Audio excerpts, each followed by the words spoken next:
তোমার বাচ্চাদেরকে তুমি আদব, আখলাক, সচ্চরিত্র শিক্ষা দাও, ইমান, আমল শিক্ষা দাও। বাচ্চাদেরকে উশৃঙ্খলতার শিক্ষা দিও না।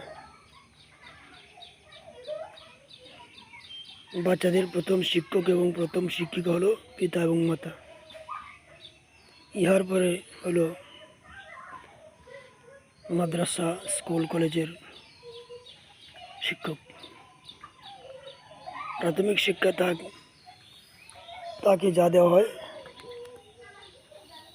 সে তাই ভালোভাবে শিখে এবং ভবিষ্যতে স্মরণ রাখে।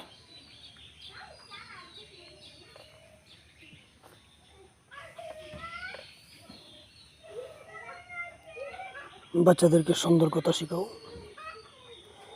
কার সঙ্গে কী ব্যবহার করবে, কী আচরণ করবে তা শেখাও।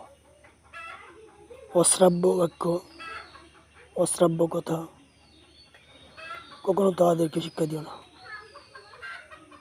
গালিগালাজ শিক্ষা দিও না।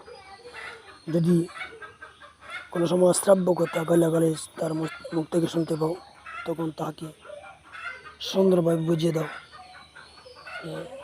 কার সঙ্গে দুর্ব্যবহার করা যাবে না, অকথ্য ভাষায় কথা বলা যাবে না, কথা বলা যাবে না, সকলের সঙ্গে সুন্দর ব্যবহার করো।